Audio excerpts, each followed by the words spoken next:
Hello, and welcome back to Tuesday Night Fiction. I'm Nicholas Austin, the host and author of the Civilands series, and I'm in a particularly good mood today because we're coming off of an exciting chapter last week, Chapter 3, Prayer's Passage, but also, I've seen a couple good movies over the past couple weeks, and I want to talk about them. And I want to talk about the myriad of responses that followed them.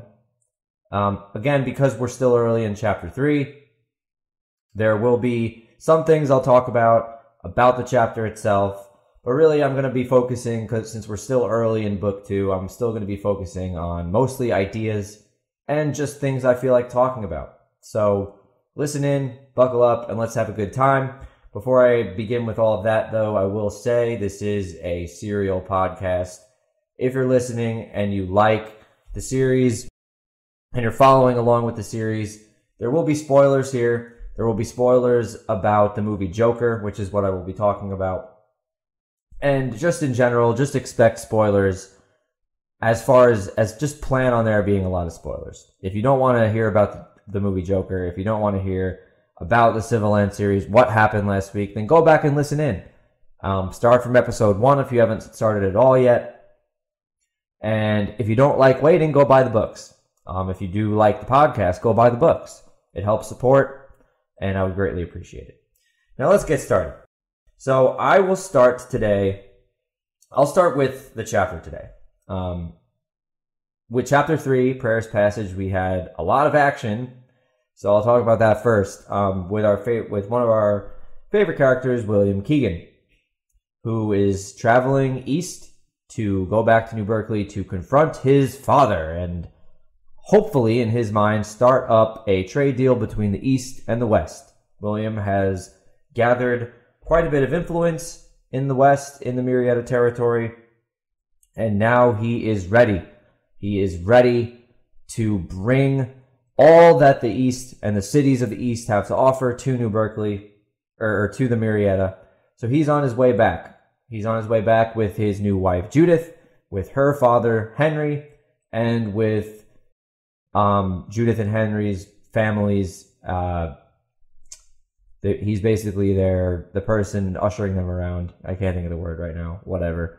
Their guide, Cassius. Cassius is basically someone who was assigned to Henry by William's father and their gang in order to get him into the Marietta territory.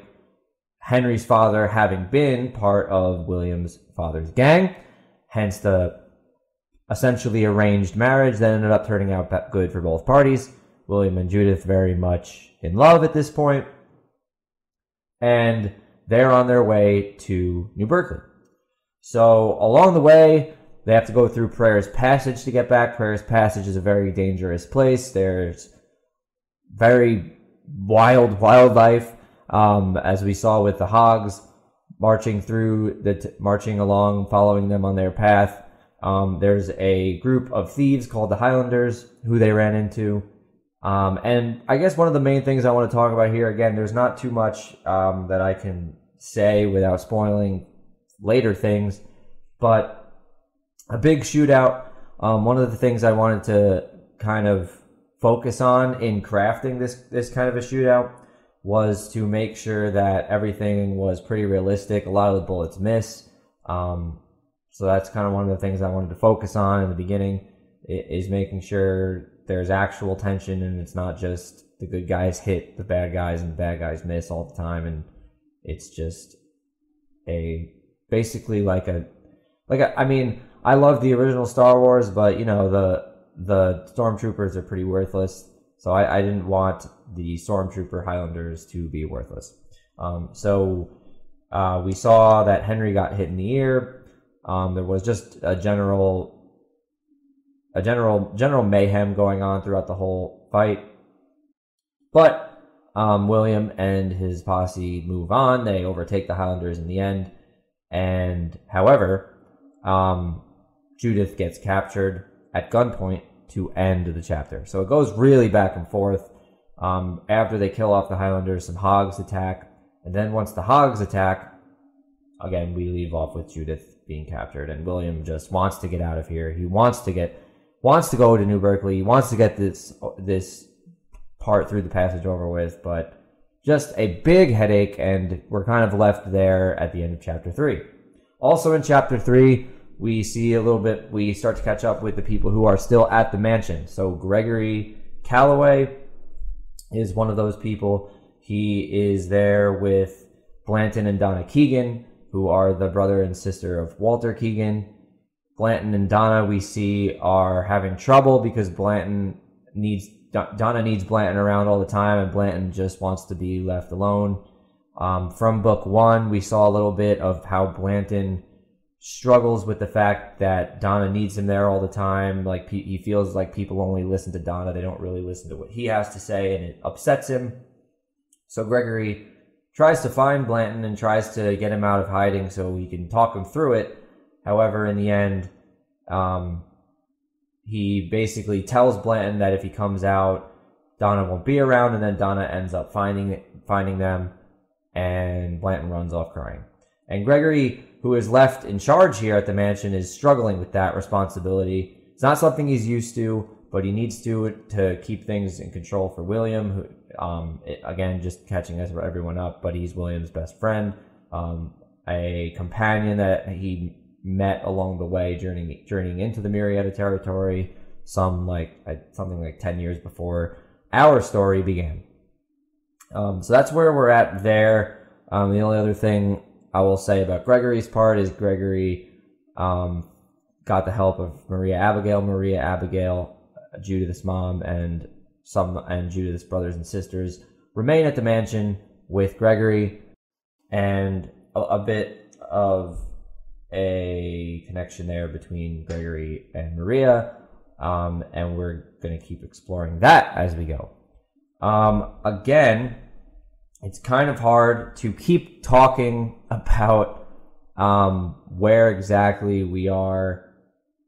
It's kind of hard to talk about the plot right now, especially so like through the first 3 chapters. Kind of chapter 1, we caught up with I believe it was Laterra. Yeah, we caught up with Laterra at the Hold. Chapter 2, we caught up with more of Hansa, Jeannie, and Dominic in the north. And chapter 3 kind of was the intro to William and Gregory. So that kind of rounds out the point of view characters that we're going to follow in this story. So pretty much all 3 chapters in a way were kind of an introduction. So it's kind of, again, it's hard to talk through what's happening, but I can talk through the ideas that spawned this series. So today, one of the things, again, and I'm not just talking about Joker to review it. I feel like all the reviews have already been done. I'm kind of late, honestly, even talking about it at all. But what I would like to talk about with relation to Joker is how it relates to the series. And I think very, very clearly, to me anyway, is how Joker relates to Clovis Keegan. So Clovis Keegan is a monster.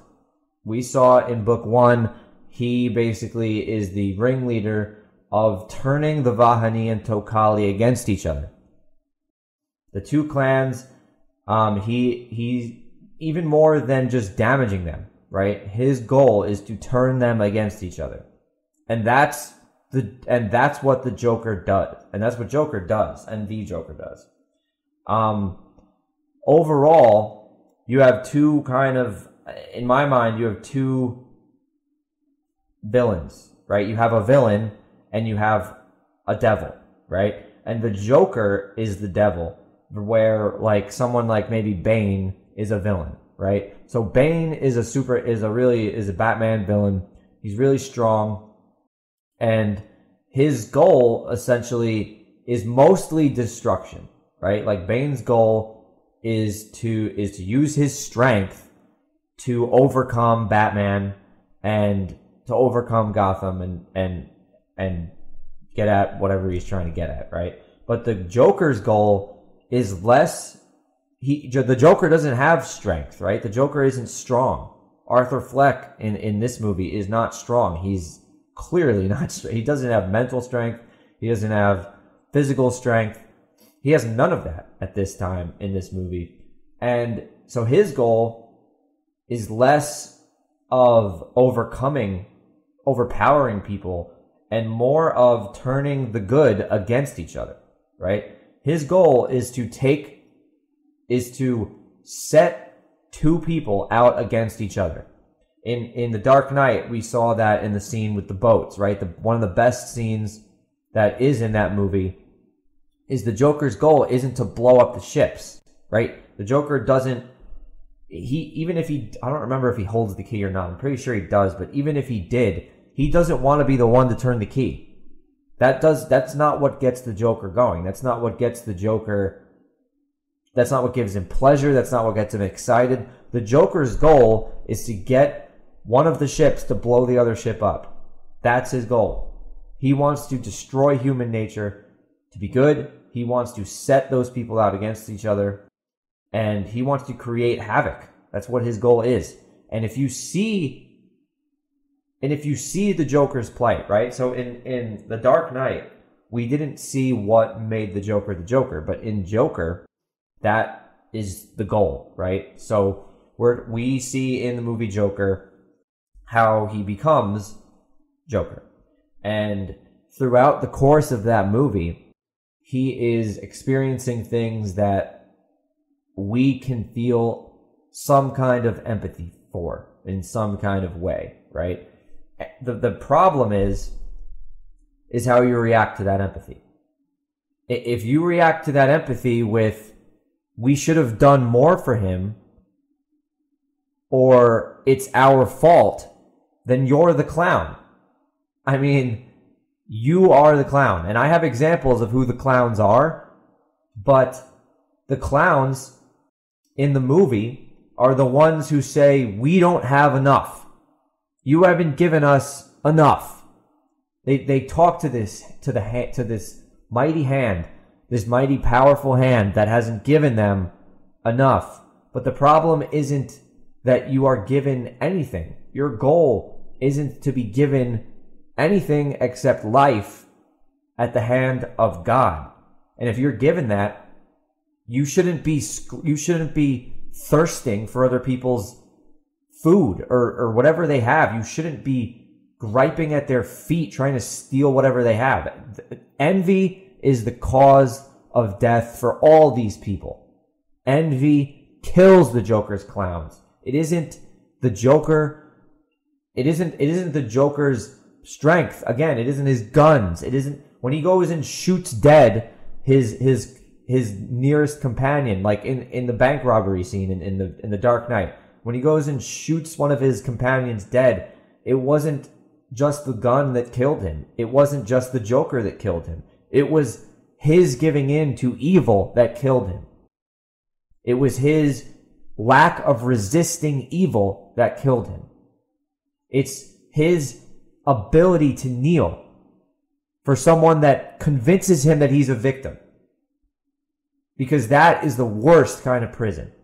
Someone who puts envy in you, who makes you think that you need more from other people, that person is the Joker. The person who actively convinces you that you need to take from other people in order to gain happiness for yourself or gain whatever outcome you're trying to find for yourself. And I'm not saying that you can't seek help. I'm not saying that the answer isn't to seek help. I'm not saying that the answer isn't to give help. Charity is the greatest thing that there is. If I am struggling, I would expect there to be help from family or friends or community or whoever. If there isn't, then there's a problem. But to hold responsible, and in the movie Joker, again, we have Joker, Arthur Fleck, holding responsible Thomas Wayne.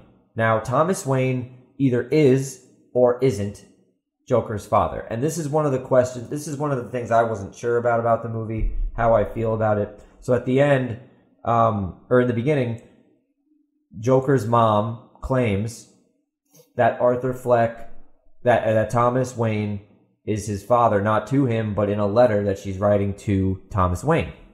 Now, I can't speak to the moral, to the moral answer here, right? If Thomas Wayne is Arthur Fleck's father, then Thomas Wayne is a scumbag for not being there for him. Thomas Wayne should have been there for him.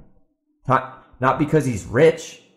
I mean, that's ridiculous. If you think that, again, if we live with the mindset that the rich should just be there for every person because they're rich, we don't get anywhere. There's no responsibility taken for your own actions. If you are poor and you act in a harmful way to other people, you can just make the excuse that the rich didn't give me enough, so I had to steal. I mean, this is the black hole that the Joker wants you to live in.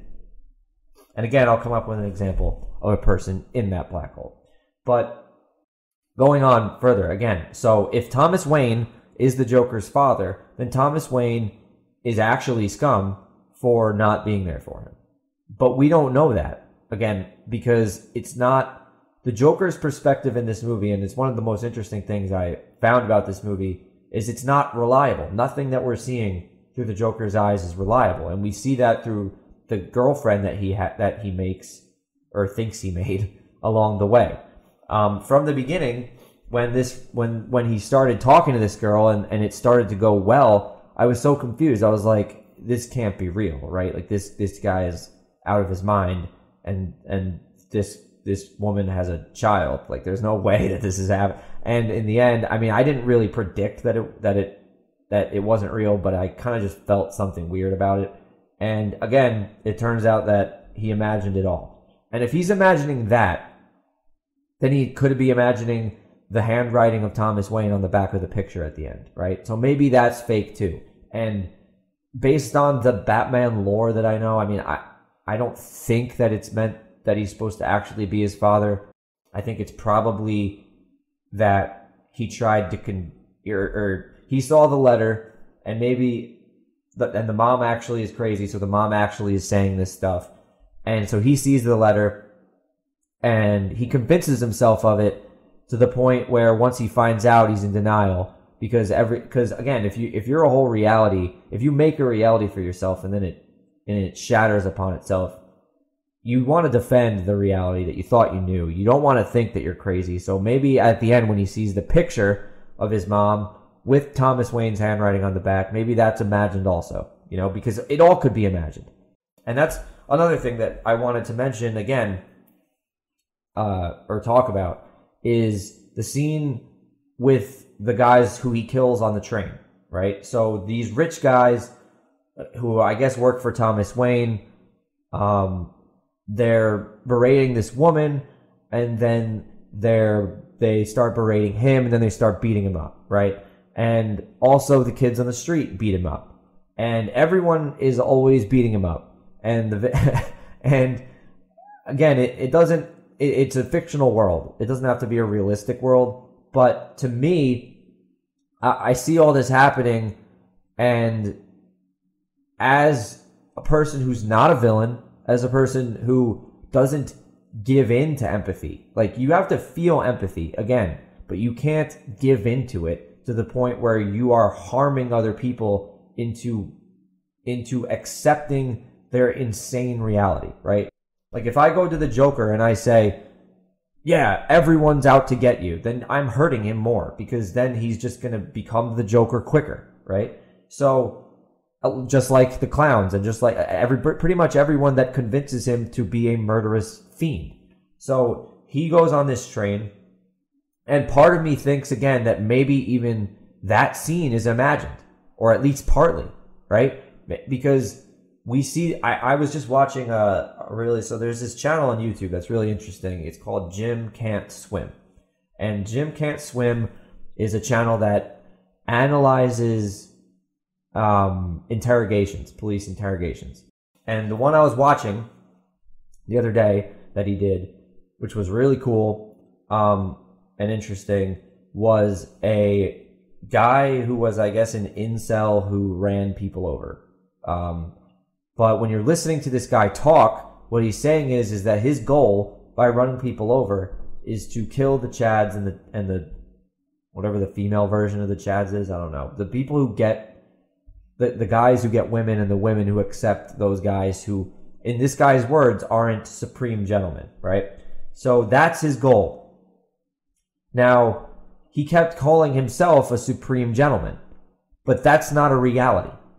That's not true, right? He might have been less direct with people, maybe, but that's not what a gentleman is. Like, a gentleman doesn't cuck. A gentleman doesn't take shit from people. A gentleman doesn't just put up with.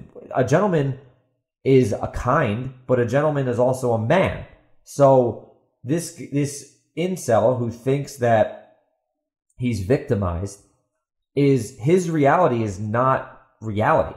Like, his reality is not objective. He thinks that he's the supreme gentleman, but he's done nothing to prove it.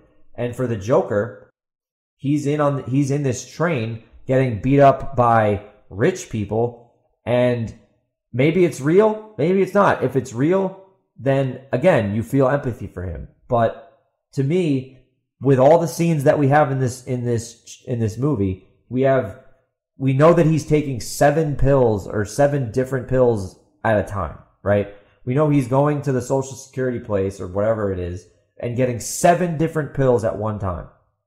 So, I mean, I don't know about you, but someone on 7 pills to me maybe is not seeing what's actually happening. And that's what makes this movie so interesting.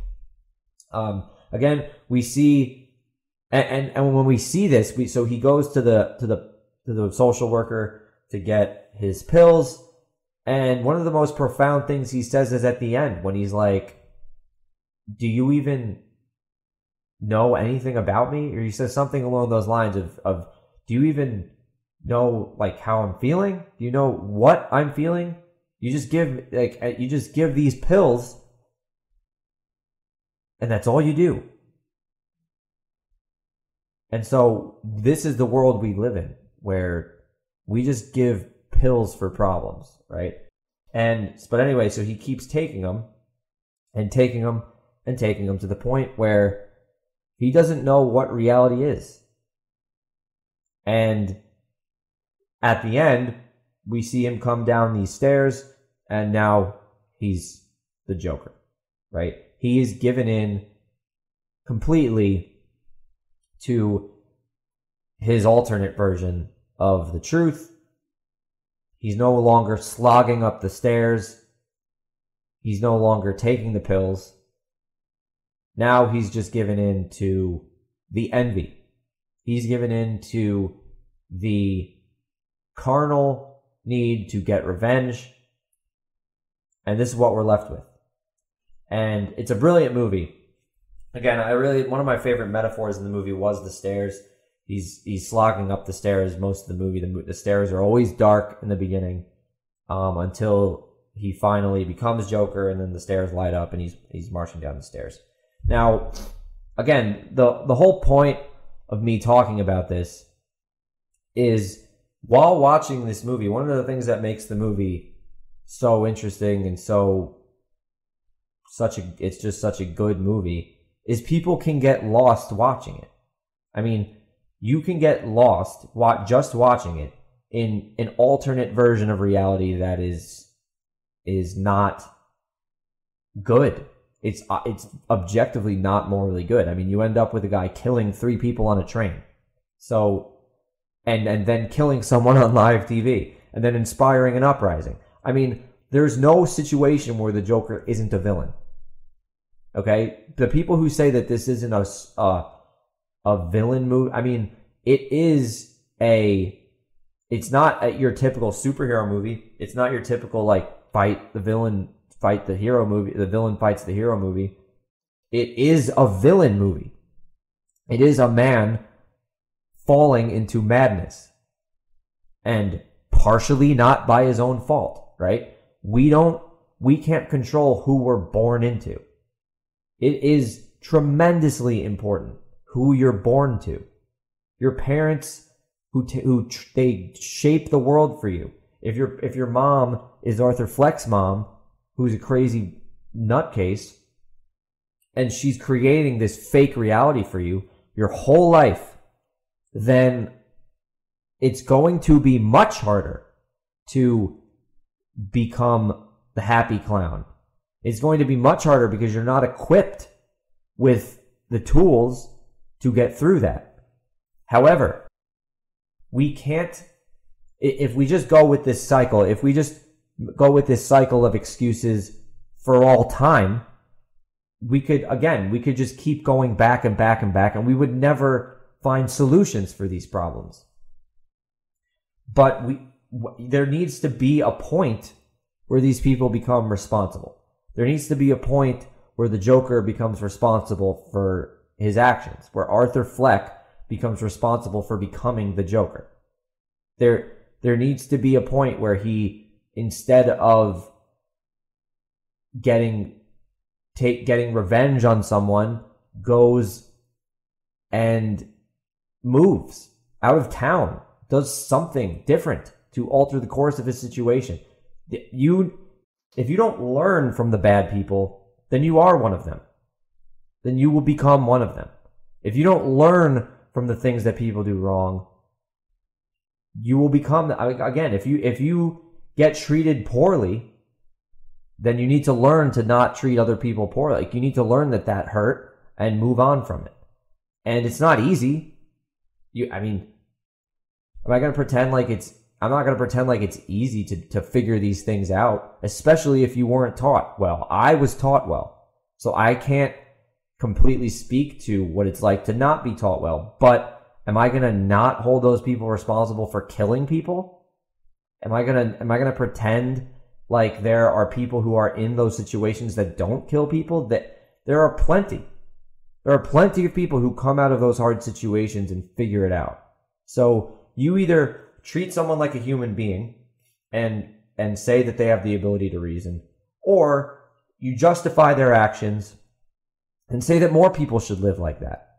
More people should rise up. More people should burn cars in the streets instead of just living within their means and finding joy in the things that actually matter. I mean, the other funny thing about it is the Joker had a social worker. He had help from the system, and that help gave him 7 pills a day at the age of 30, 40. How old is he? Who needs 7 psychotropic drugs a day? This is the system that you want. This is the system where we live with envy and try to feed people answers to their mental issues instead of seeking out the answers, instead of finding the truth beyond pills, instead of talking through things.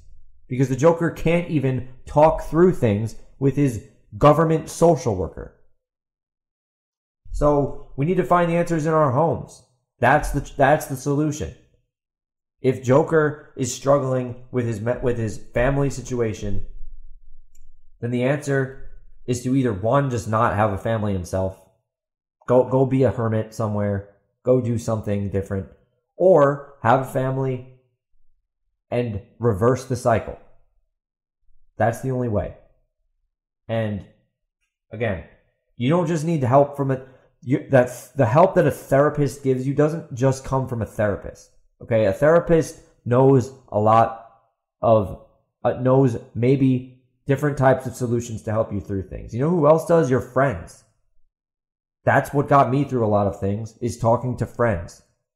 So for Joker, he has a bunch of friends at his clown facility that he can, or wherever, that he can talk to.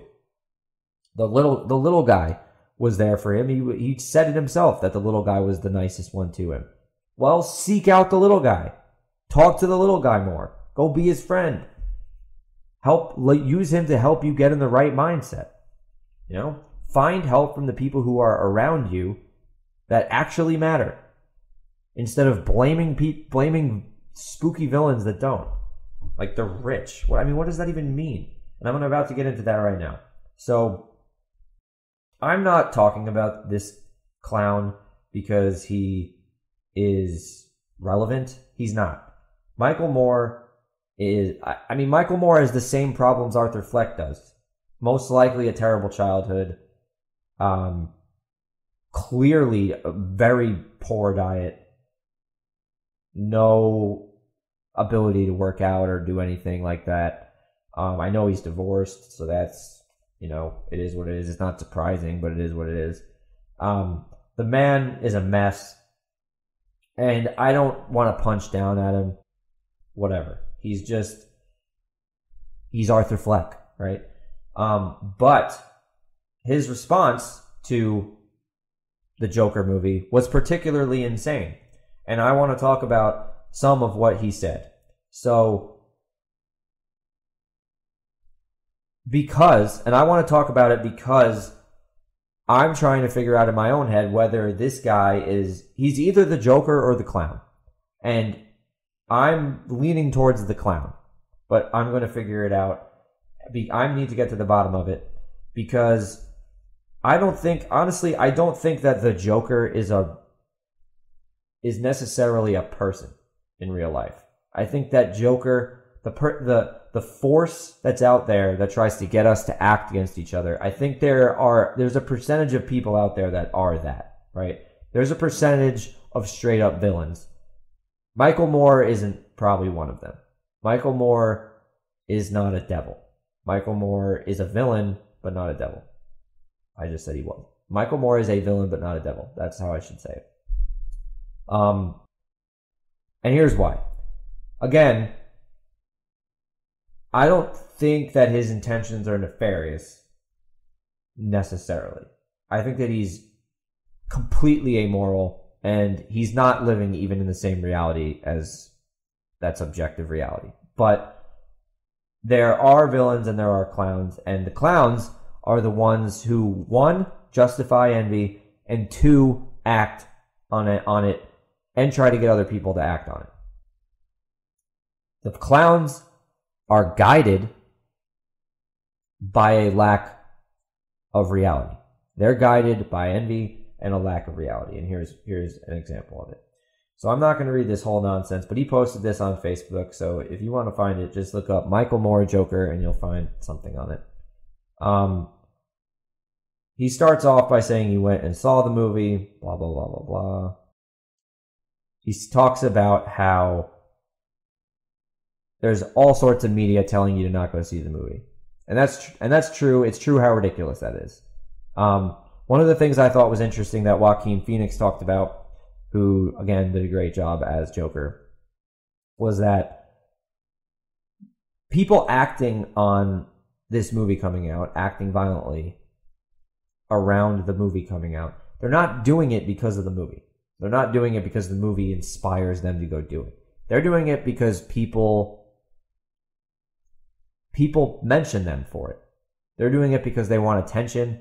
And in the interview that I saw him doing, one of the things he said to the interviewer who asked him about this, he's like, I just don't even want to talk about it, because not because I disregard it, but because the more we talk about it, the more these people get inspired to do it. And that was really a poignant thing. So Michael Moore isn't totally wrong when he says that the media is handling this the wrong way and people actually should see this movie. Our country is in deep despair, he says. Our Constitution is in shreds. A rogue maniac from Queens has access to the nuclear codes, but for some reason, it's a movie we should be afraid of. So right there, you can see what direction this is going in. And bear with me here because this will be relevant, very relevant. So he says a bunch of stuff about the Joker being a superhero. The filmmakers make no attempt to disguise Gotham City for anything other than what it is. New York City, the headquarters of all evil. The rich who rule us, the banks and corporations for whom they serve, and the media which feeds us a daily diet of news they think we should absorb. The rich who rule us, and the banks they serve. I wonder how much money Michael Moore has. And I find it fascinating that a man as rich as Michael Moore, and who literally peddles activist movies. I mean, that's his role. He peddles movies. 100% of his movies, as far as I know, are activist movies that are peddling a message. His version of propaganda. Does this man have a single dramatic movie? A single, like, even a realistic dramatic movie? Any? I don't think so. So he, as far as I can tell, is a rich propagandist. So we're being... Again, this is who is trying to inspire envy in people. A rich propagandist who's complaining about the rich and complaining about propaganda. I mean, I'm not debating his points. I'm not debating him. I'm not gonna say there aren't rich people who do bad things. I'm also not gonna say there aren't poor people who do bad things. The Joker is one of them, and his clowns are also them. But the crux of my highlighting this is the lack of reality here. A rich propagandist is complaining about the rich and propaganda. That's all I'm saying. So, he moves on. The past week, when a sitting president indicted himself because in true Joker style, he was laughing himself silly at Mueller and the Democrats' inability to stop him. I'm not going to go into all this nonsense about that he rants on about Trump, other than to say he calls Trump the Joker here. Okay? He calls Trump the Joker. That's going to be relevant later.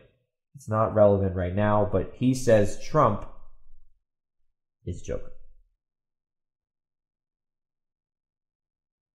He goes on to continue, and he says, I just want to call out this because this is funny, but even then, after 10 days of his flaunting his guilt, he was still sitting with his KFC grease-stained nuclear codes in the Oval Office, so he told Captain Sketchy to fire up the helicopter, blah, blah, blah. I don't know. I just find it funny that he talks about KFC grease-stained. I mean, how about maybe looking in the mirror, buddy? Somebody clearly also enjoys KFC. No need to project here, but he goes on with a bunch of nonsense, probably like Captain Sketchy. I don't even know what is Captain Sketchy. I don't know what that means. Sound of blades revving up, mental alert reporters scurry outside for the daily press conference. Trump walks outside into the deafening cacophony. Like only this level of living in another reality can mention Donald Trump this much when talking about the Joker movie. I mean, a person who's actually analyzing the Joker movie couldn't do so in such a nonsensical way. I just can't even. Where in the movie does Joker become a politician? Where in the movie does he actively try to take control via political means? Where does Joker, like, if anything, the Joker like kills the politicians and or the rich and hates everyone. The Joker is a psychopath. He doesn't like people. He doesn't even like his own clowns. He resents them. And for a temporary moment, they make him feel significant, but then he kills them. That's what he does. He kills them when they're inconvenient to him, because he kills everyone when they're inconvenient to him. Let me keep going. Now he's talking about China. I mean, again, I don't know what this means. Talking about the Bidens, because he's a political hack, so he's got to defend his people while fighting the other people, because, again, this is the binary that we create. This is the binary that the Joker seeks to create. And again, I maybe the only reason why I'm trying to say he's not the devil is I don't want this to just turn into everyone calling someone else the Joker. It's not about that. But this is the situation that the Joker wants. And I think that's why he's the clown. Why Michael Moore is the clown. Because the Joker wants someone yelling, well, stop supporting Trump. And then, and then the person yelling back at him, well, you stop supporting Biden. I mean, it's like just a constant back and forth. It's nonsense. And that's what the Joker wants. He wants you he wants red versus blue. That's the Joker's goal. Red versus blue. So because the people at the top, the people who are inspiring that, the Joker who inspires that, doesn't give two shits about whether it's the red or the blue. He just wants the red fighting the blue all the time. That is when he's winning. He's winning when the red and the blue do his work for him. The Joker wins when the clowns do his work for him, and he gets the clowns to fight the people of the city. That's the binary. The clowns versus the people of the city. Both are expendable to the Joker. He doesn't give a fuck about either of them. He wants them killing each other all the time. You either resist him or you don't. You either say no, or you give in and you say, the rich are evil. The poor are evil. You fight amongst those two, or you say no. And that's what we say to the Joker. Not death. When the Joker comes to your door, what do we say? Not today. Game of Thrones reference. Continuing. As Joker opens this weekend, Joker Jr. is still sitting. Actually, let me quote it directly. As Joker opens this weekend, Joker Jr. is still sitting at John F. Kennedy's desk in the Oval Office on the days he shows up to work, dreaming of his next conquest and debauchery. So once again, we're comparing the Joker to Trump. Or calling Trump the Joker. Joker Jr., to be exact.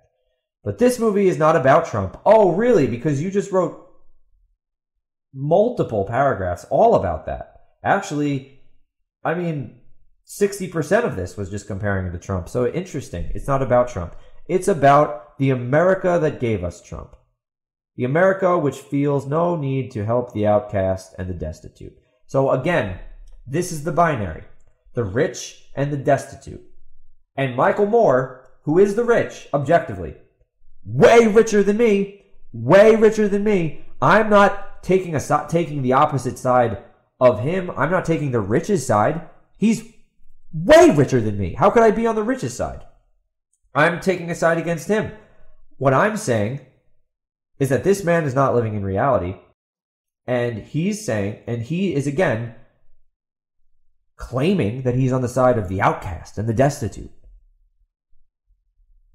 Which he is. Like, he objectively is outcast and destitute. But for good reason, because he's insane. And he's a clown. The America where the filthy rich just get richer and filthier. Wow. Talk about, like, holy shit. Talk about some, like, sense of self. Richer and filthier? He's not wrong. Look at Michael Moore. Look at him in a mirror and look at his wealth. Richer and filthier? Correct. You're right. That's one thing that he said in this. That's right. 100%. Could it get richer and filthier than Michael Moore? I mean, this is textbook projection. I mean, it's actually mind-boggling that one of the richest, filthiest men in America is complaining about being rich and filthy. And again, this is what the Joker wants, is to make people like this put on a mask and go out and yell at the boogeyman, who is him. He's yelling at himself. The Joker, let me make something clear. The Joker, even though Michael Moore doesn't think so, the Joker would kill him in a second. In a second. He'd be the one in the bank that gets shot in the back after he, I don't know, makes the fake video about the bank robbery not happening. I don't know. He'd kill him in a second, and then he'd laugh about it, because that's what the Joker does. Except in this story, a discomfiting question is posed. What if one day the dispossessed decide to fight back? Okay, so now comes the point where this makes even less sense than it did before. Because obviously, a rich, filthy man is complaining about rich and filthy men. What if the dispossessed decide to fight back? So the dispossessed are the clowns, according to this description. At the same time, throughout the whole beginning, Trump was the Joker. So the people fighting back are who? Are they Trump's followers? Or are they people who don't like him? Which is it? Because he can't be the Joker and also the guy who's against the people fighting back. He's making the people fight back think that they're on his side. So you're either saying, because he's claiming to be on the side of the dispossessed. Michael Moore is saying, I'm on the side of the dispossessed, the outcast, and the destitute. But also that they're the ones fighting back. I mean, this is like, did he even watch the movie? And again, I'm not, it's so hard. And I'm going to go into this a lot in the future. Because a very personal story. I'm going to go into a very personal story related to this. It's hard as hell to avoid when you're dealing with just illogic, complete illogic. To avoid falling into it. However, this is ridiculous. Again, I'm not debating this. There's no need. I'm revealing it. Because people comment on this and they say, thanks for the eloquent response. And Michael Moore, again, would probably respond to this video by saying, we're tired of it. We're tired of the rich. And the young are coming. I'm way less rich than Michael Moore, and I'm a quarter probably of his age, probably a third of his age. So, I don't know. I don't know what to say. This is, it's hard to read. It's very hard to read. But we need to, because we need to understand what the Joker's aims are and how to say no. We need to understand how to tell the devil no and find God so we can find the right path out and have a blast. Just have a fucking blast. And again, I don't know if I want to keep going with it. I mean, there's not much more here. I don't mean with it. Okay, this is, again, there's one more thing here.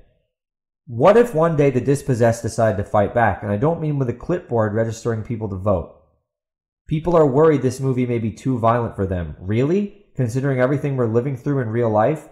You allowed your school to conduct active shooter drills with your children, permanently emotionally damaging them as we show these little ones that this is the life we've created for them.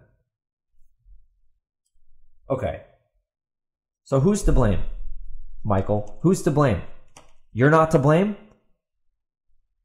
Jesus Christ. Michael Moore isn't to blame for active shooter drills because he doesn't take any pills and he has a very happy ongoing family and he's there for people he loves, so he's not to blame at all. Divorce isn't to blame. No, certainly not, Michael. Understand. Oh, Jesus Christ, I'm getting flustered. People are worried this movie may be too violent for them, really considering everything we're living through in real life. You allow your school, blah, blah, blah, blah. I already read this. Joker makes it clear we don't really want to get to the bottom of this or to try to understand why innocent people turn into Jokers after they can no longer keep it together. No, we don't. Good people don't. Good people don't want to understand why maniacs turn into Jokers.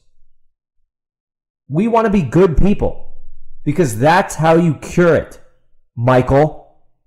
And we want to be there for our families who will then be good people too because that's how you cure it, Michael. The answer is the fault is guns, Michael, right? You could tell from the movie that the problem was guns. for a guy who lost his mind because his mom had no mind, and she convinced him that his dad was someone who he wasn't. So it's either it's like I said at the beginning, it's either Thomas Wayne's fault or it's the mom's fault. Either she's always crazy or he made her go crazy because he wasn't there for her. But it's the gun's fault. It's our society's fault for using weapons to defend ourselves. That's whose fault it is, Michael. Really? I mean, we can see the answer clearly in this movie. Parenting. Being there for your children and teaching them the way. Not getting divorced, Michael. Good Lord. To understand why innocent people turn into jokers. Innocent people. Innocent people. People who are without sin? Are they innocent? Are they really innocent? Is anyone really completely innocent, Michael? And if we're trying to wonder why they turn into jokers, look no further than this post. I've pointed out several things. I know the reason. It's because people like you convince them that their envy is justified. It's because people like you convince them that divorce isn't a big deal. It's a part of life. It's because people like you don't really know anything that's really going on around them. Because people like you can't watch a movie and make accurate comparisons in the movie. You can't watch a movie and identify the villain. You can't identify the things that go right and wrong in the movie. I'm not worried about it. I'm going to be there for my family. I'm going to treat them well. My kids are not going to be insane. I'm not going to give them pills if they struggle with things. That's the answer. Figured it out. My family isn't like that. My parents raised me well. And if someone goes off on a shooting rampage, you're not going to, how about we blame the shooter and his family and leave it at that? Because the answer is always there. It starts and it ends there. People do wrong because they give in to the Joker's demands. They give into the binary. Just like I just read this monster talking about for the past half hour. I mean, it's just painful to read. And you wonder why? How can you wonder why? When you're talking, you're creating the binary. You're building it up. You're saying it's the rich's fault. The outcast and the destitute are innocent. I mean, this man is, you know what? He's both. He's the Joker and the clown. He's not the Joker. There's a Joker, and that's the devil. He's feeding it, though. And maybe the clowns feed it too, I don't know. But anyway. I don't even see a diagnosis for a problem here. I just see him complaining about everything that is worth complaining about. Oh my God. Who would dare ask why the son of a vice president of General Electric would go into Sandy Hook Elementary in Newtown, Connecticut, and blow the tiny bodies apart of 21st graders? Or why did 53% of white women vote for a presidential candidate who on tape reveled in his talent as a sexual predator? I mean, white women? Another binary. Let's just create all the binaries in the world. Here's the solution. Here's the solution for all the insanity that this man lives with. Let's create every binary in the world and exploit it. Let's make white women feel guilty. Like his fucking ex-wife. Let's treat her like more shit than we already have. Can this man possibly project his issues onto the world anymore at all? The people he's complaining about here. Let's just summarize the people he's complaining about. White women. His ex-wife is a white woman. Rich, filthy men. Himself. American. The American way of life. He's part of it. What has he done to change it? What has he done? He's created propaganda films about nonsense, and he's ranted about nonsense. The fear and outcry over the Joker is a ruse. It's a distraction, so that we don't look at the real violence tearing up our fellow human beings. 30 million Americans who don't have health insurance is an act of violence. No, it isn't. This is the wizardry. Saying things like that is nonsense. That doesn't mean anything. This is the stuff we need to call out and say no to. No.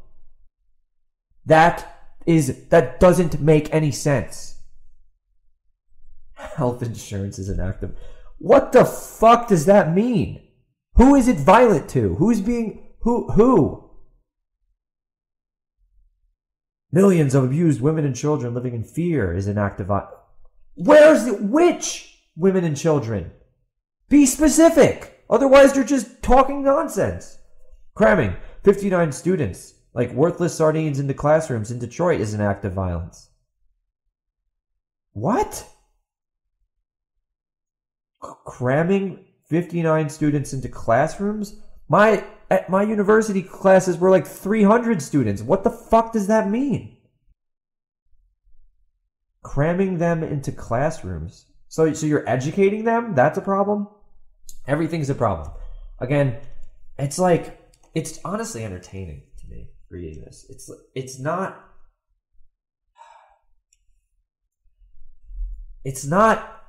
that I think that this man needs to think differently.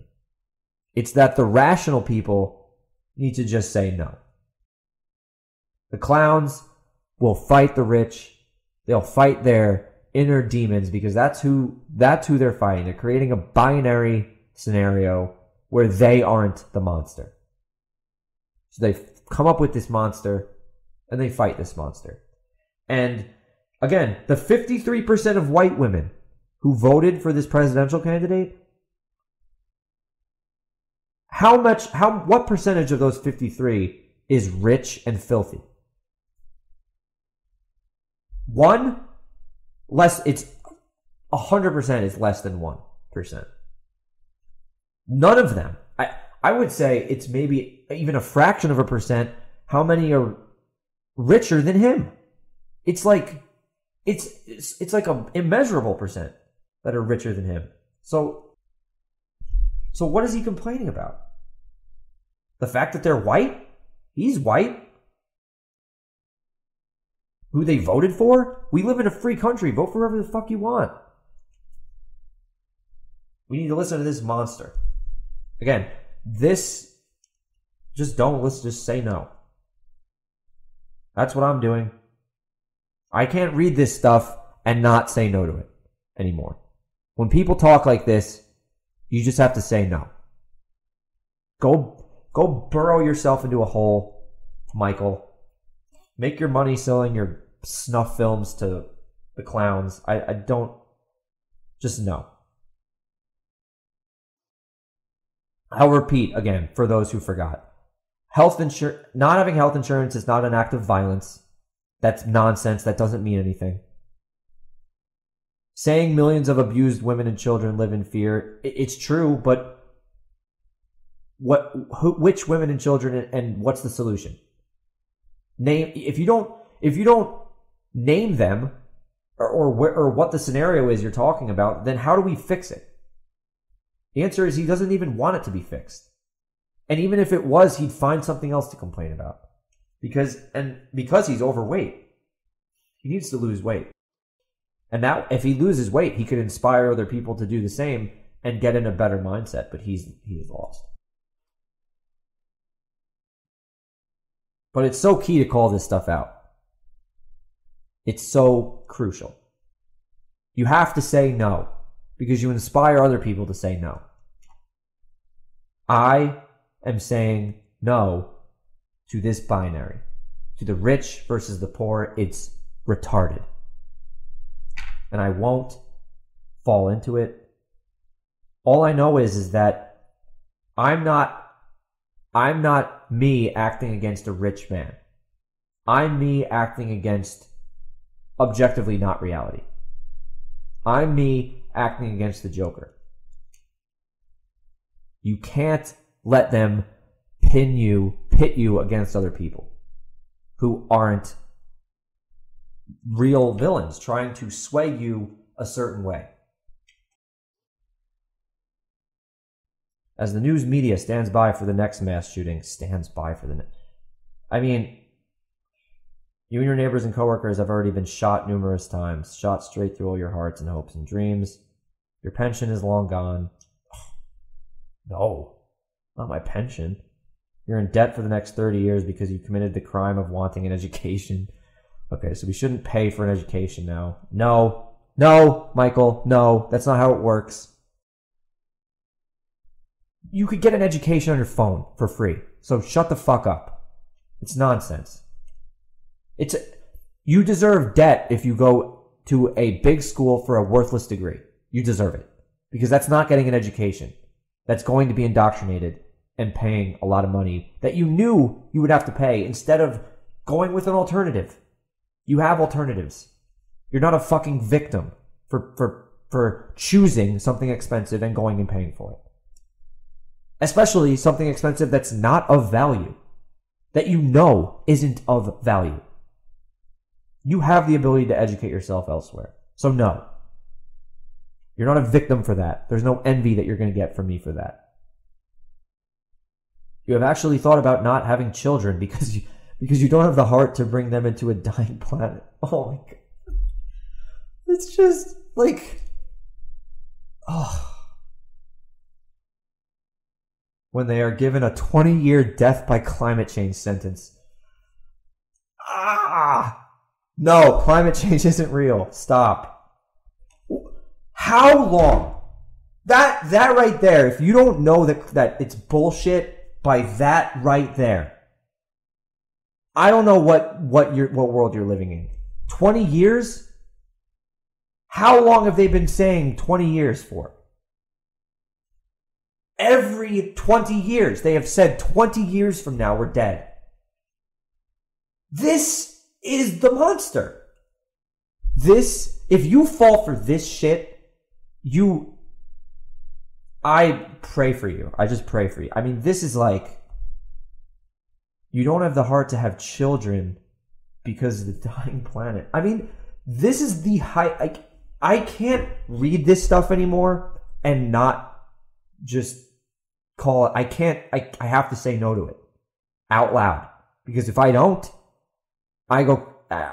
you lose this is how you lose yourself. You lie to yourself just constantly. 20-year death by climate change sentence. We're all dead if that's the case. There's no, if we have 20 years, there's no solution. We're not going to be saved. It's over. Nothing, literally nothing would save us if we had 20 years. These people, let me put into perspective what that means. These people think that we can alter the climate so much, that we have so much control over the climate. They don't even have control over their own lives, but he thinks that we have so much control over the climate that in 20 years we could change the weather patterns of the earth. He's saying we can't control our own homes. We can't control our own country in order to not slaughter kids, and that's everyone's fault. But we can control the fucking climate.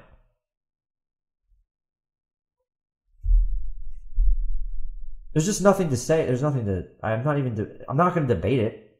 I'm not going to debate it. It's been disproven endless times. There's nothing to debate. It's just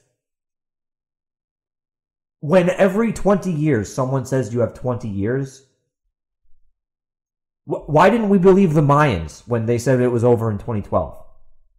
What was the fucking difference? There wasn't one.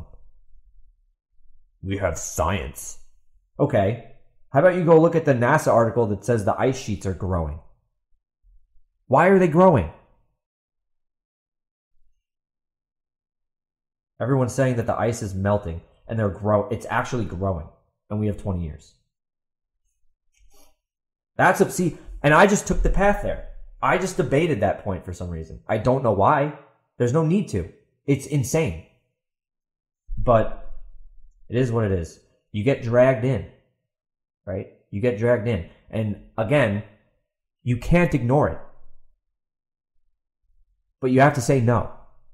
I will not engage in it anymore. We're moving on from the climate change. I'm done using that redundant term. It doesn't mean anything. The climate always changes. Stop using that term. It's just more wizardry, again. The violence in Joker. Stop. Most of the violence in the movie is perpetrated by Joker himself, a person in need of help. Someone trying to survive on the margins of a greedy society. Who's greedy? What does he want? What does Joker want? What does he want? What is Michael Moore's goal for Joker? What does he want the Joker to have? That's my question. Michael, what do you want Joker to have? And whatever the answer is, he can't attain it himself. So who's greedy? Does he want love? If that's the case, then then why are you talking about the rich? What does that have to do with being rich? You don't have love. You're rich. So I don't understand. What's the goal for Joker in a greedy society? How about just care for people? Isn't that the goal? So how are you justifying the actions of a man who kills people? You're the villain. That's how. You don't live in reality. You live in the same nonsense world that the Joker lives in, and then you blame, I guess, the president for pretty much everything. So, I mean, he's not the reason why you're divorced. He's not the reason why you're overweight, why you eat like shit, why you're miserable, why you're writing these paragraphs for me to read on Facebook. When Joker decides he can no longer take it, yes, you will feel awful, not because of the minimal blood on the screen, but because deep down, you are cheering him on, and you're honest when that happens. You will thank this movie for connecting you to a new desire, not to run to the nearest exit to save your own ass, but rather to stand and fight, and focus your attention on the non-violent power you hold in your hands every single day. So now we get to, I don't even know how we got here. On the non-violent power you hold in your hands every single day. So first we cheer him on, and now... Oh, I missed that line. Most of the violence in the movie is perpetrated on the Joker himself. Okay.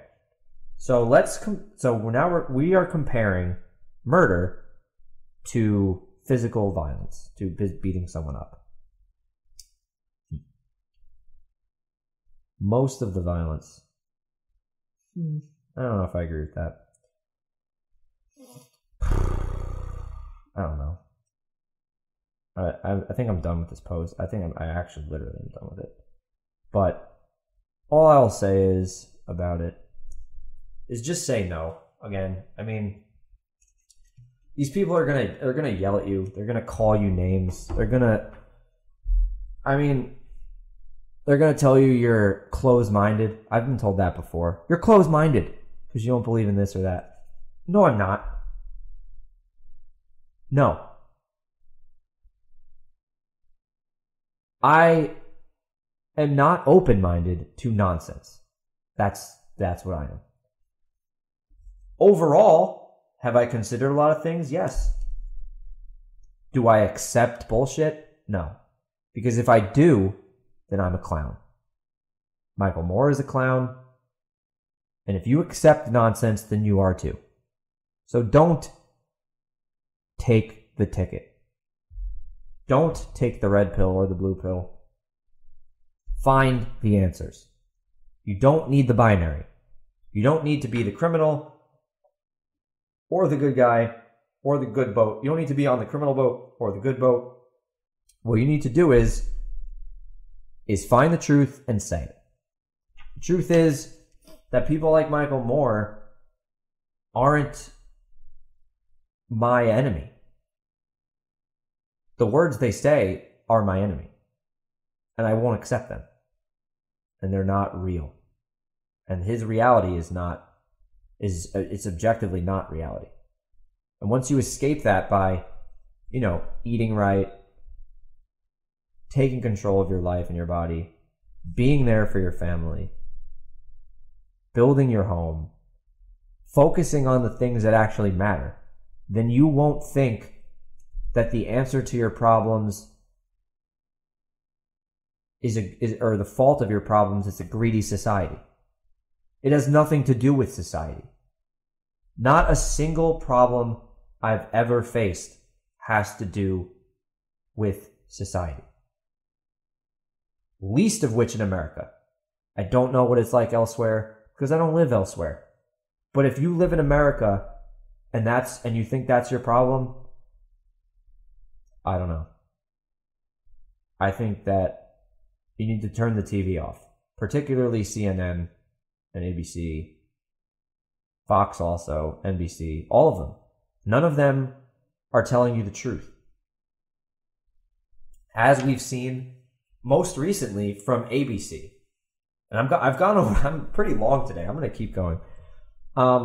Again, so further going into the binary, we have ABC News. I think it was like a local news channel that did this too. A local ABC channel. That showed a video of artillery or something going off in Kentucky and claimed that it was Syria. And said that, and they crafted the whole narrative of the Kurds being attacked by Turkey. On local ABC News. They lied about what was on the video. And if you think that that was an accident, I don't know what to tell you. Because there's no way that a journalist gets a video of something that happened in Kentucky, plays it up to be Syria with an entire narrative, and isn't evil. That isn't a journalist. They weren't, 100%, they weren't there. They weren't given the tape and told that it was this. They lied. They didn't verify what the tape was. That's for damn sure. And they lied about the narrative behind it to trick you. They're the Joker. And not only that, they're also Palpatine. ABC is owned by who? Disney. And Rian Johnson's been trying to tell you that Disney was evil since The Last Jedi. Are you listening? The devil mouse strikes again. And that's again the Palpatine, the Emperor, Devil Mouse, Emperor Devil Mouse, is the same as Joker. He's the same evil as Joker. His goal isn't to be the one to strike you down. It's to get you to strike someone else down. It's to get you to reject God. It's to get you to think that you hold the power in your hands, rather than submitting and being what you can be. Being there for the people you love, building, creating a family, doing things that Disney doesn't do. They don't build anything. They don't create anything. They mimic. They come out with remakes. They used to create. They're fallen now at this point. They're overtaken by the Devil Mouse. And is it a surprise that their subsidiary news organization is showing fake videos of Syria? For what? They're actively trying to get us into war. They're creating the binary for us. They're lying to get us to fight another nonsense war. And if you don't say no to that,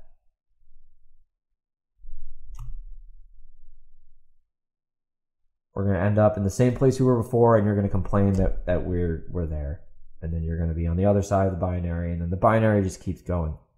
So you have to say no. You have to see these things, and you have to say no. You can't just take it, at least in your own mind. At least in your own mind. Because ABC is lying, and CNN is lying, NBC is lying, Fox is lying, and they're all lying all the time. All the time. That's what they're there for, is to lie. But we won't fall for it. Anyway, like I said, I'm way over at this point. Hope you enjoyed this episode. Hope you enjoyed Michael Moore's insane rant. It's honestly kind of funny. It's funny if you're in real reality. If you're actually having a great time and you're not worried about these monsters. Because what he says isn't true. When you go outside, when you go to your job, when you spend time with your family, I mean, none of this stuff is around you. You don't have to deal with, there's no rich people out there holding you down. There's no climate change, and none of it is real. What's real is what you build and what you see around you and the people and the love you feel for people. Anyway, I think I'm going to wrap this up. I'm getting pretty tired here. Thanks for listening. This has been Tuesday Night Fiction. I'll talk to you again next week. We'll be back with Chapter 4, and it's only going to get more intense. Thank you, and have a good day.